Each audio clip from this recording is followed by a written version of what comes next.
గోవిందాయ నమః. అందరికీ జై శ్రీరామ్. కృష్ణం వందే జగద్గురు. భగవద్గీత 2వ అధ్యాయము 55వ శ్లోకం.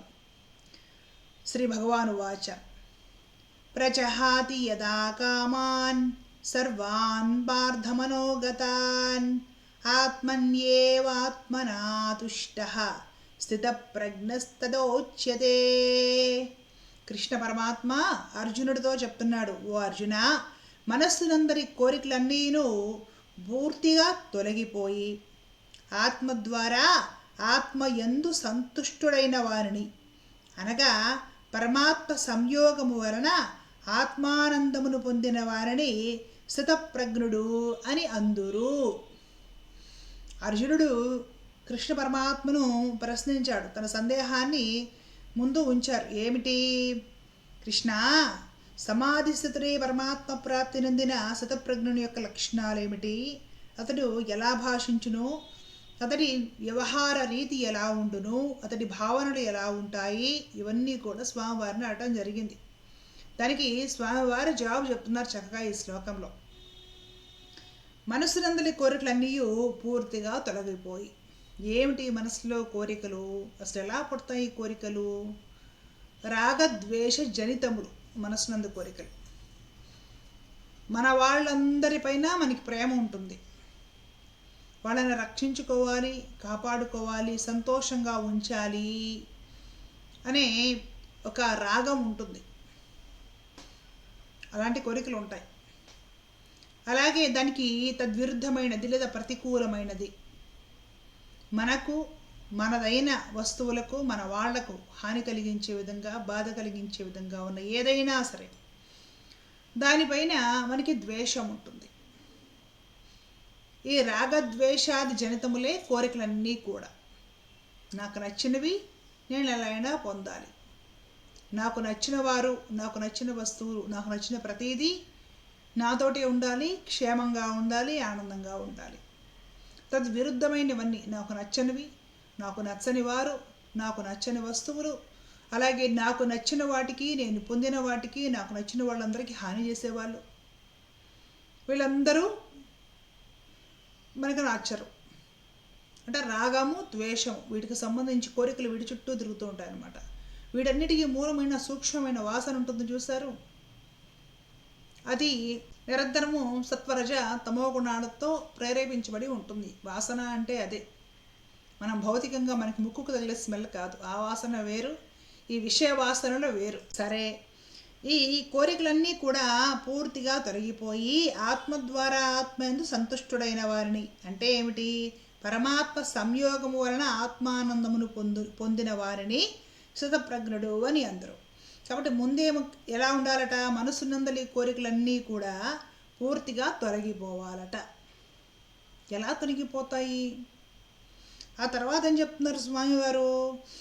ఆత్మ ద్వారా, అంటే పరమాత్మ సంయోగము వలన ఆత్మానందమును పొందిన వారిని, భగవంతుడి వలన ఆనందం పొందాలట.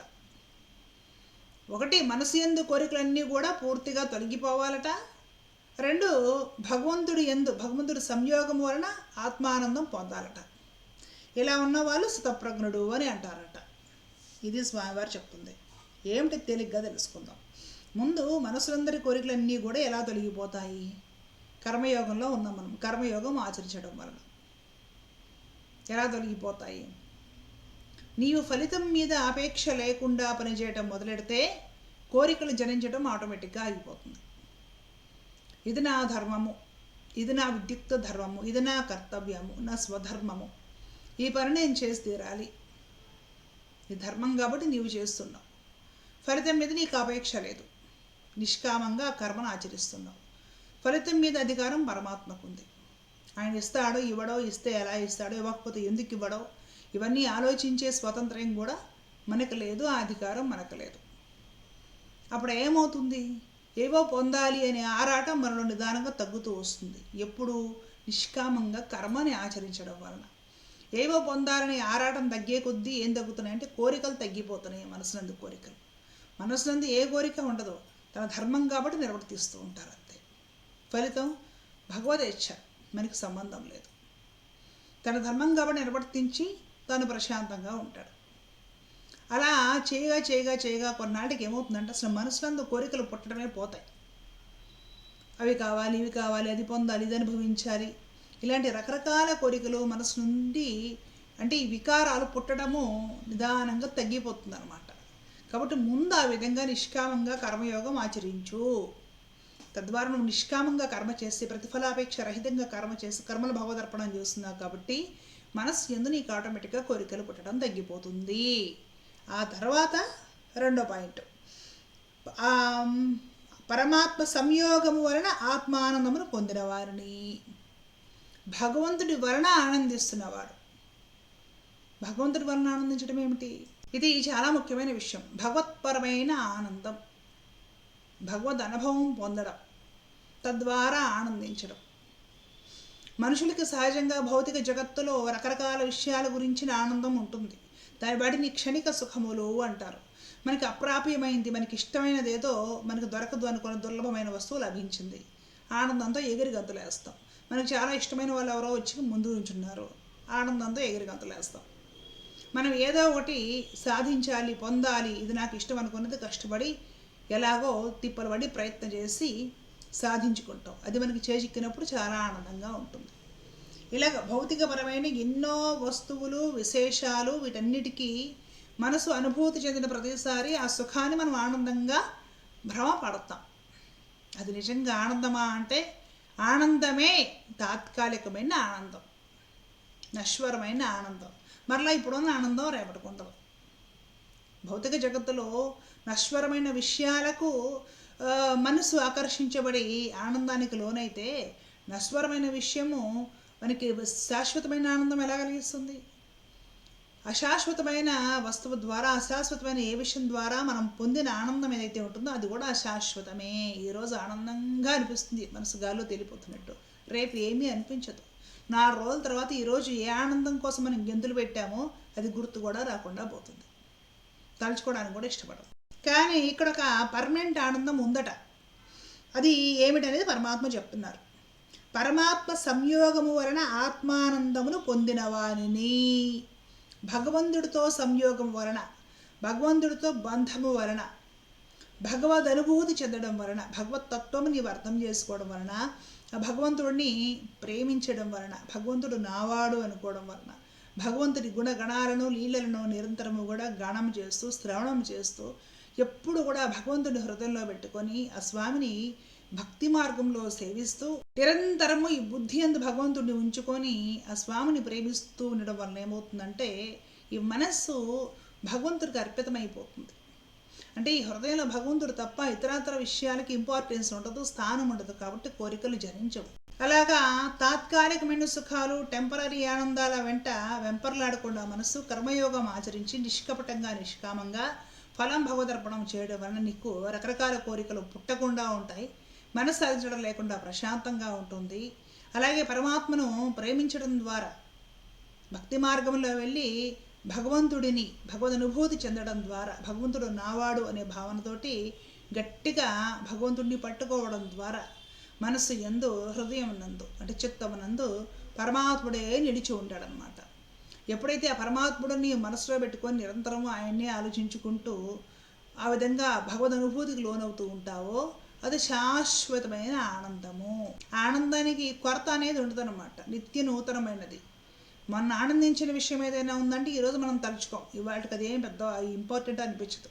ఆ రోజు గొప్పది, ప్రపంచంలో ఎవరికి దక్కని ఆనందం నాకే దక్కింది అనుకుంటాం. ఆ క్షణానికి కొద్ది రోజులు గడిచిపోయిన తర్వాత అదేం పెద్ద విషయంలే అనుకుంటాం. గుర్తు వస్తే మహా అయితే ఒక మధురానుభూతి అంతే తప్ప మరలా పెద్దగా ఆనందాన్ని గుర్తు చేసుకోము. ఆ రోజు పనులు ఆ రోజు హడావిడి ఆ రోజు. కానీ భగవద్ అనుభవము అనే ఆనందం ఏదైతే ఉంటుందో, భగవంతుడితో సంయోగము అనే ఆనందం ఏదైతే ఉంటుందో ఇది నిత్య నూతనము. ఏ రోజుకి బోర్ కొట్టింది, ఏ రోజుకి తరిగిపోయింది. నిన్న భగవంతుడి వల్ల నీకు కలిగిన ఆనంద స్థితి కంటే కూడా ఈరోజు కలిగింది ఇంకా ఎక్కువ, రేపు కలిగేది ఇంకా ఎక్కువ, ఎల్లుండి కలిగేది ఇంకా ఎక్కువ.